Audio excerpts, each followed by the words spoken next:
welcome. We now move from the chemical senses to our first mechanical sense, somatosensation. You can think like soma, like body, body sense. Somatosensation is a really big umbrella term for lots of different types of body senses. It's how we can tell the difference between a piece of metal and a piece of rock by how it feels. It's how we differentiate between different temperatures, different weights, different textures, and so forth. Humans have a pretty good somatosensory abilities. Think, for instance, about trying to determine whether a piece of paper has writing on it or not just by touching it, right? You can feel those little indentations that a pen makes. Or think about reaching into the bottom of your backpack and digging around trying to find your phone. There's lots of rectangular objects in that bag, but you can identify which is your phone just by touch. But humans are nothing compared to the star-nosed mole. These little beauties live in Canada and the Northeast US. That lovely fleshy protuberance on its face is called its Eimer's organ, and it's about 6 times more sensitive to touch than the human hand. They use it to root around in the dirt and find tasty little bugs and things to eat. So the star-nosed mole really takes somatosensation to a whole new level. That's what we call a touchy little critter. All right, so back to humans. Somatosensation, the body senses, includes our sense of touch, pain, pressure, and temperature. It also includes things like tickle, which use the other somatosensory systems. Now, typically when we talk about how much we trust our senses, people report trusting vision the most, right? If you see popcorn, but you think you smell toast, you don't assume you're seeing the wrong thing. You don't assume there's toast there and it just looks like popcorn. You assume that you misjudged the smell, right? Vision is very reliable. But touch, imagine you feel a hair stuck to your face and you look in the mirror and you can't see where it is. What you assume is that it's there and you can't see it, but you trust that sense of touch. Or imagine this, you're walking down the street and then all of a sudden, boom, you knock into something and you say, hey, what is this thing here? You're going to assume that there is some object there that is invisible. That is, it would be much less likely to assume that you are falsely perceiving some physical object in front of you. So what is it that we're sensing when we have a somatosensory experience? This is very different from the chemical senses that we've talked about so far, in which some kind of external stimulus is being ingested into our body and leading to a series of electrochemical changes that lead us to experience it. In the somatosensory system, we're sensing changes that come from within our bodies. So some object makes contact with the body. We don't sense the object as we would for taste and smell. We sense changes in our body that happen as a result of that object making contact with us. Another quirk is that the other sensory systems that we've talked about so far have very localized sensory organs, right? We smell with our nose, we taste with our tongue. There's no like smelling with your elbow. But in the somatosensory system, our receptors are distributed throughout our body, even inside our body. So we can feel with our whole body, meaning that these receptors are much more distributed. So we're going to talk about a few different types of sensory experiences that fall into the umbrella category of somatosensation. This includes proprioception, our sense of where our body is in space, as well as the cutaneous senses, which include mechanical touch, like texture and pressure, pain, and temperature. So we'll go through each of these in turn. We're going to start today with proprioception. Proprioception is our sense of where our bodies are in space. So to demonstrate proprioception in action, I want you to raise your hand. Actually do it, nobody's looking. Raise your hand and feel how you can tell that your hand is up, right? You feel some tension in your shoulder, maybe a little bit underneath your arm. If you move it down to the side a little bit, you can feel that pressure kind of changes, right? I feel it more in my bicep now when it's more horizontal. So where you are feeling that pressure as you are moving, that is what the proprioceptive system is picking up on. So when we tell our bodies to move, we send motor signals from motor cortex in the brain down to the muscles. We also have stretch receptors and other types of somatosensory receptors in our muscles that are sending information back up to the brain, conveying information about how much tension those muscles are experiencing, basically how stretched out they are. And that's what's signaling, that's what's indicating where that limb is in space. Here's another view showing how the sensory neurons that are wrapped up in these muscles can be detecting the extent to which muscles are stretching, how active they are, and so forth. So The proprioceptive system is really important for helping us know where our limbs are in space, and this enables us to coordinate complicated movements, maintain our balance, do things like walking, for instance. So in cases where people have the proprioceptive system is not functioning properly, people are not paralyzed, that is, they can move properly, but they aren't getting signals about where their limbs are in space, and so as a result have difficulty moving around. I'm going to show you a short video that demonstrates a case of proprioceptive dysfunction.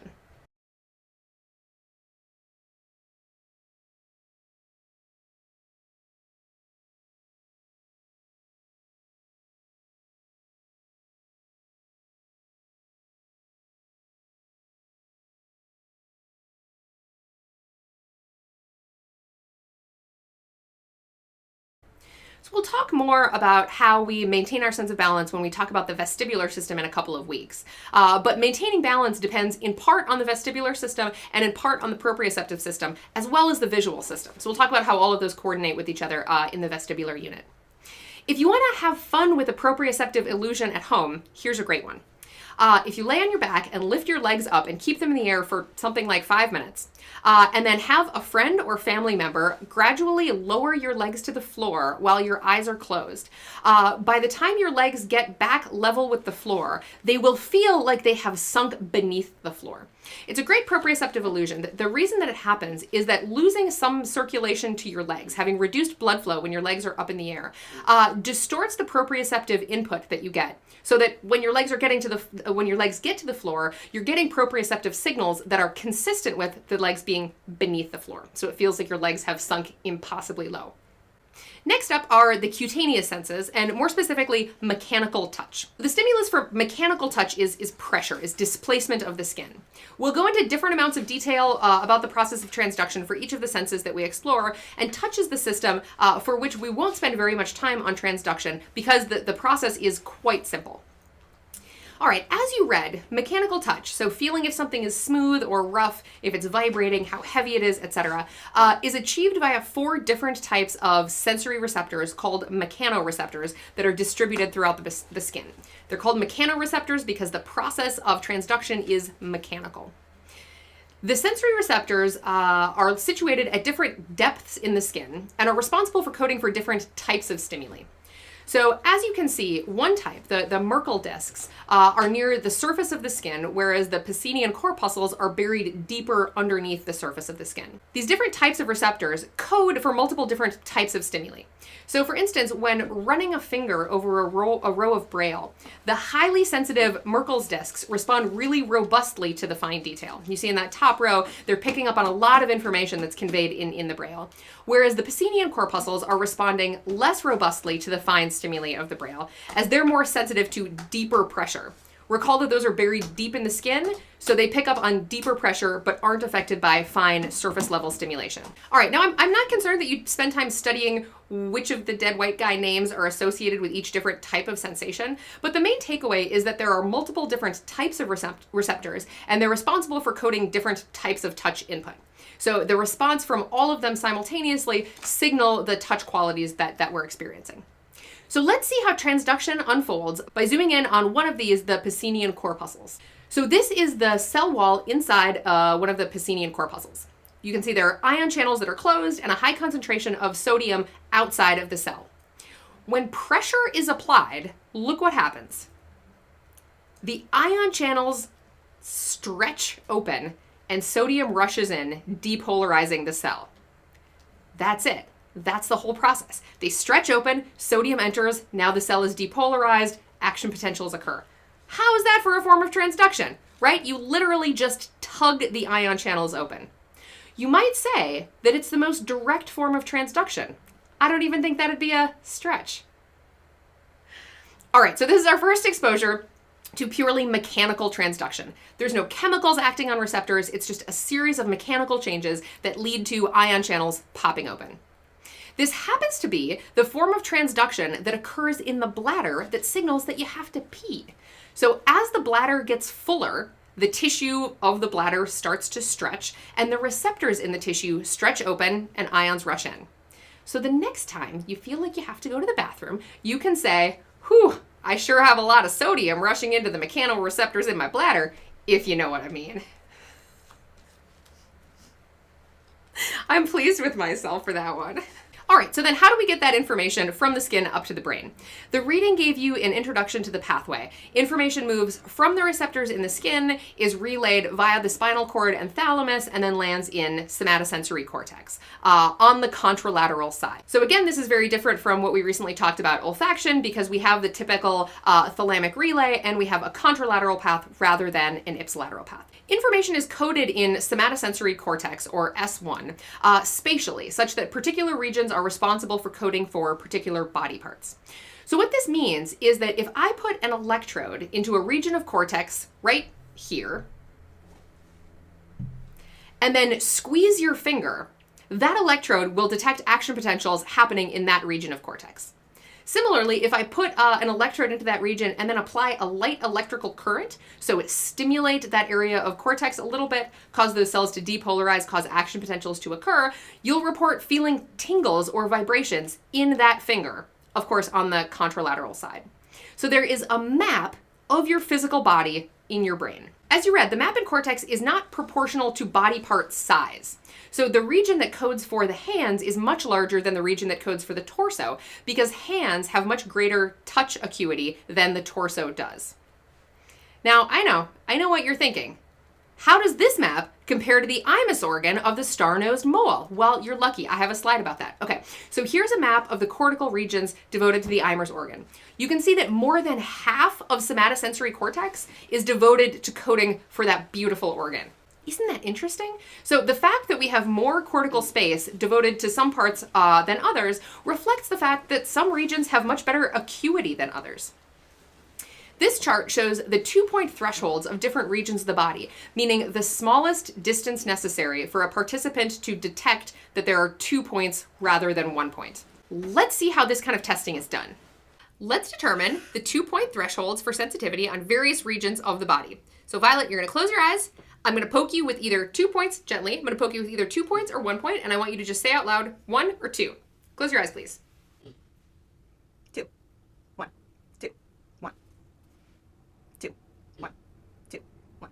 Okay, she's really good at that. So her 2-point threshold on her fingertip is smaller than my compass will go. Now let's try it on the back of her neck. 1, 1, 2, 1, 2, 2, 2, 1, 2. All right, so at this point, I've been doing this distance over and over again, and she is pretty much at chance at that distance, meaning that her 2-point threshold at the back of her neck is this. Remember, it was this for her fingertip. Different regions of the body differ markedly in their acuity. So even though it may not be readily apparent, different parts of our body differ quite markedly in their sensitivity. On the index finger, stimuli need only be a few millimeters apart before we can reliably say, yeah, there's 2 things there rather than 1 thing. Whereas on the back, on the calf, things can be a full 40 centimeters apart before we notice that there are 2 things there rather than 1 thing. So this happens in part because of the amount of convergence that happens between neurons in the skin and neurons in cortex. Depending on the area of the body, there are differences in how much the signals from multiple neurons from the skin are summated when they get to the brain. So let's walk through that. A single neuron in cortex may code for a large area of skin on the wrist, meaning that if a somatosensory receptor right here is stimulated, it's coded for by the same neuron in cortex that codes for stimulation here. Anywhere in that circle gets touched, the same single neuron in cortex fires. So of course we can't distinguish between pressure at the top of that circle and at the bottom of the circle, because by the time that signal gets to cortex, it's exactly the same signal. The same neuron is firing regardless of where in that circle is stimulated. In contrast, the mapping between receptors in skin and cortical neurons is much more direct in regions with high acuity, like the fingertip. So activity there on the fingertip activates one neuron in cortex, whereas activity there activates a different neuron in cortex. We refer to the area of the skin that's associated with a particular cortical neuron as being that neuron's receptive field. So the receptive fields are areas on the skin that, when stimulated, affect firing of a particular cortical neuron. So regions with good acuity have small receptive fields and less summation in S1. If we go back to our 2-point threshold example, if we use a compass with 2 points and we stimulate 2 points here on the wrist, the participant is likely to report that they only feel 1 point because they only have one neuron in cortex that's coding for that. However, using the same compass points on the finger, so note that these are the same distance apart, we can distinguish between those points because we have simultaneous activity in 2 different cortical neurons. So we say, hey, it feels like there's pressure in 2 places. Another striking example of cortical plasticity in somatosensory cortex comes from cases of people who have lost a limb. Often, having a limb amputated or lost in an accident, patients will wake up and some hours or days later start to report sensations in their missing limb. They say, my hand hurts, it burns, it's cramped. And the doctors and their families will say, but your hand is gone. And they'll say, but I can still feel it. And typically they say, it's not just there, it's cramped, or it's itchy, or it's burning, or it's painful. So this condition, known as phantom limb syndrome, is relatively common among people who have had amputations. It isn't entirely clear why some people who have had amputations get phantom limb pain and others don't, but one risk factor is whether or not there was pain present before amputation. So people who had pain in the limb before it was amputated are more likely to have phantom limb syndrome afterwards, especially immediately after the amputation. And because the risk of developing phantom limb pain is higher for people who have experienced pain in that limb before amputation, some doctors recommend regional anesthesia in the days or weeks leading up to amputation because it may reduce the pain immediately following the surgery and therefore reduce the risk of long-lasting phantom pain. Now, originally, researchers thought that phantom limb syndrome, that these sensations associated with the missing limb, came from residual neural activity in the stump. That is, maybe the nerve endings at the site of amputation were firing and that kind of random activity was being interpreted by the brain as coming from the missing limb. But more recently, we've learned that phantom limb syndrome is actually the result of changes that are occurring in the brain following amputation. So prior to amputation, this region of somatosensory cortex is getting input from the hand, and this region is getting input from the face.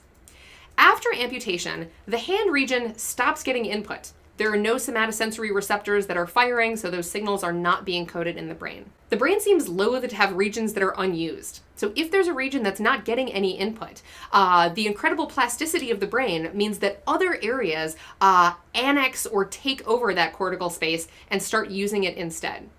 So when the hand is amputated, the adjacent regions, such as the face or the arm, may annex or take over that region of cortex and start using that to code for input from the face. So one of the consequences of this is that people may report that being touched on regions of the arm or the face, that is the areas near the hand region in somatosensory cortex, make them feel as though their missing hand is being stimulated. Behold the power of cortical plasticity. Now, this may seem like a really tricky thing to treat because it's not peripheral, right? It's about how the brain is changing following amputation. So how can you change how the brain is representing physical space in the body? How can you hope to treat this? Cortical plasticity may be powerful, but so is the fact that no sense is an island. And the way that we treat phantom limb syndrome comes from multisensory integration. I'm going to show you a short video now that demonstrates how visual information can help to treat the perceptual experience of phantom limb pain.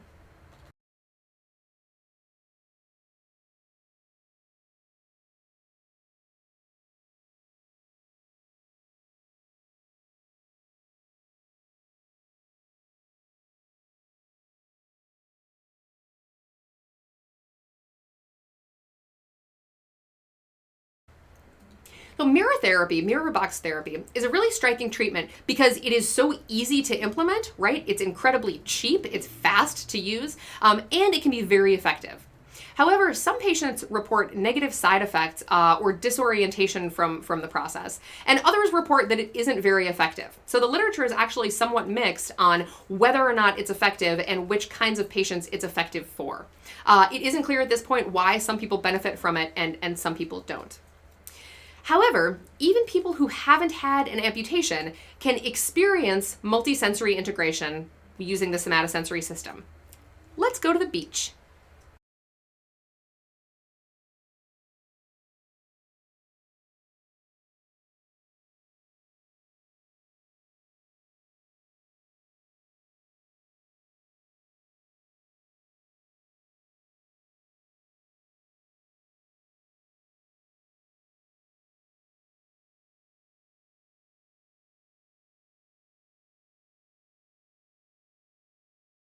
So when we study the rubber hand illusion, we don't do it at the beach. We do it in more controlled settings, and we also don't hammer people on the hand at the end. That isn't necessary to achieve the effect. When participants do this in a more controlled setting, they tend to report feeling as though the rubber hand is their own, that the touch from the paintbrush on the rubber hand is actually happening to their own hand. So mirror box therapy for phantom limb and the rubber hand illusion are both nice demonstrations that what we see, that visual information, can substantially affect our somatosensory experience. All right, our last stop on our stroll through mechanoreceptor lane is how our expectations affect somatosensory experiences. One classic demonstration of top-down influences on somatosensation is what's called the cutaneous rabbit illusion.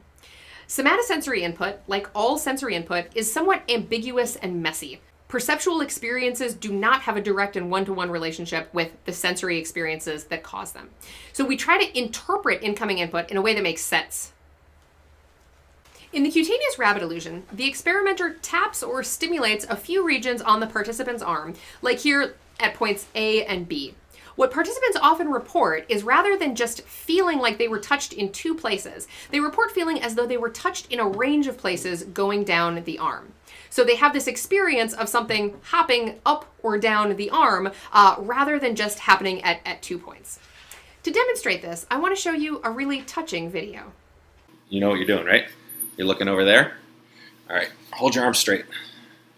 Good. Turn it like this, wrist up, look the other way now. Don't look at the screen, don't look at me. All right, all I want you to do is just remain calm, look over there, all right, and touch your arm a little bit, okay?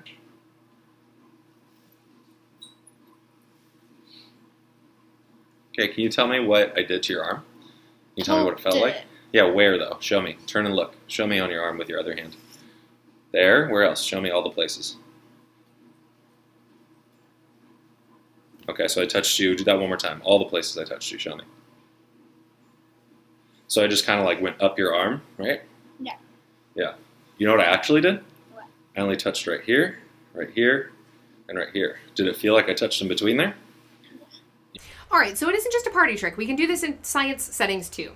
So in this version of the study, the researchers attached little electrodes to 3 points on the arm. 1, 2, 3. And they could create little vibrations at those points. Now, in the control condition, what's called the veridical or true rabbit condition, they created little stimulations at all 3 points in quick succession. So 3 on the wrist, 3 on the middle of the arm, 3 on the top of the arm. And participants, unsurprisingly, tended to report that they did in fact feel stimulation at point 2. They also felt it at points 1 and 3, but for the purposes of this, we care about point 2.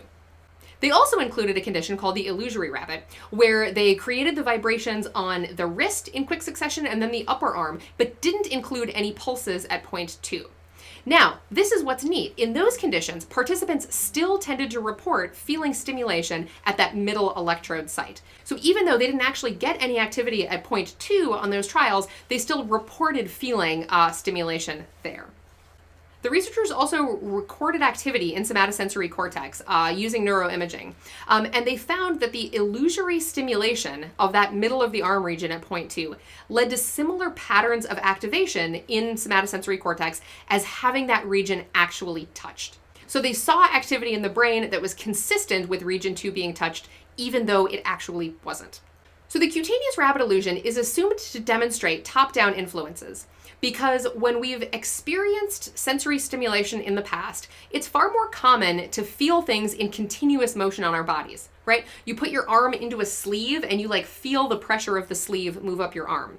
If you have a snowball fall and roll down your torso, you feel it move all the way down. It's unusual to have 2 regions stimulated in quick succession without having regions in between also be activated. So we kind of fill in these gaps and interpret the input in a way that's most consistent with our prior experience. You might almost say that perception is an inference. Okay, I want to show you one more somatosensory illusion. This is the dead finger illusion. Go put your palm against someone else's palm, take your index finger and your thumb, and gently touch the outsides of both of your fingers. It helps if you close your eyes and don't look at it. Ah, weird. What does it feel like? Feels like part of my finger's numb and kind of swollen. Interesting. Why? I wonder why that could be. Let's do a problem set to think about it.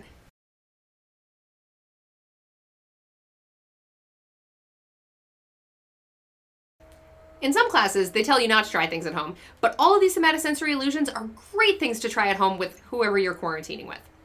Okay, so why does the dead finger illusion work? If I were to rub my own fingers like this, I'd be getting somatosensory input from 4 places. I get input from this finger and this thumb, and I get input from this side of my index finger and this side of my index finger. So I'm getting activity in 4 different regions that are all consistent with the idea of touching my finger. Okay, but when we do the dead finger illusion, one of those is knocked out. The person experiencing the illusion is getting somatosensory input from here, their right index finger, that's the one that's moving, from their right thumb that is also moving, from the outside of the left index finger that is pointing up and still. So like you would if you were going like this, you're getting those 3 sources of information, but one of those sources is knocked out. So the person is not getting input from the inside of the left index finger. That's the one that's blocked by the partner's hand. So that pattern of sensation, getting input from those 3 sources but not the 4th one, is the same as it would be if the inside of the left index finger were numb. Right? What it would feel like if the inside of that finger had just been, had gotten Novocaine so you weren't getting sensations in it, if it had fallen asleep or something like that. So the pattern of activation that the person is getting is consistent with that finger being numb.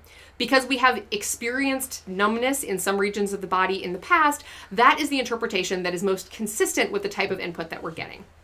One of the reasons that regions of the body differ in acuity, differ in how sensitive they are to picking up differences, is the density of the mechanoreceptors in those regions. So more density, like you have more density in the lips than in the calf, leads to more acuity. But that isn't the only thing that affects acuity.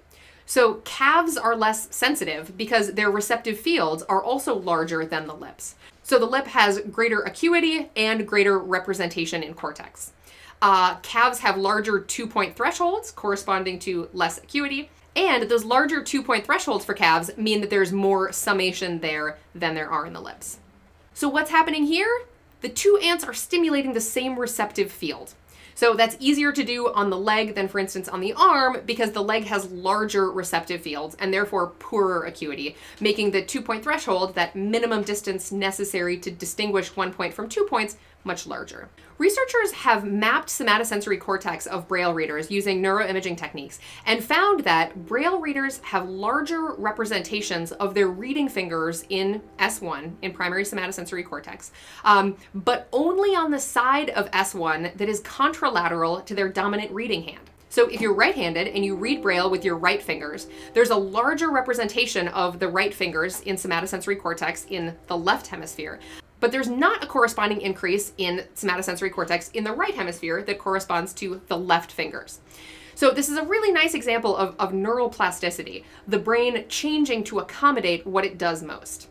All right, so the cutaneous rabbit illusion would not work as well if you looked at your arm, because you'd be getting, in that case, a strong multisensory experience. Visual information is providing conflicting evidence, right? If it may feel to the somatosensory system like you're being touched in multiple places, but you see that you're just being touched in 2, the visual signal is likely to override the somatosensory experience. Auditory information could also do this. We can tell the difference between a sound that's happening at an arm's reach versus one that's happening right at our shoulder. And so clear auditory information could make it clear where those taps are happening. And we do it on the arm because the arm has larger 2-point thresholds, larger receptive fields. So the stimulation is likely to be more ambiguous on the arm than it is on the fingertip. Okay, so to wrap things up, this is our first taste of mechanical transduction. We'll see this again in a couple of other sensory systems. The mapping between body and brain is a function of both the density of mechanoreceptors and the amount of summation that happens between body and cortex. And somatosensory cortex, like lots of other cortical regions, is quite plastic and can change depending on the input that it's getting. Finally, somatosensory perception is influenced by input from other sensory systems as well as top-down information like the expectations that we have. So that's all for this time. Keep in touch, okay?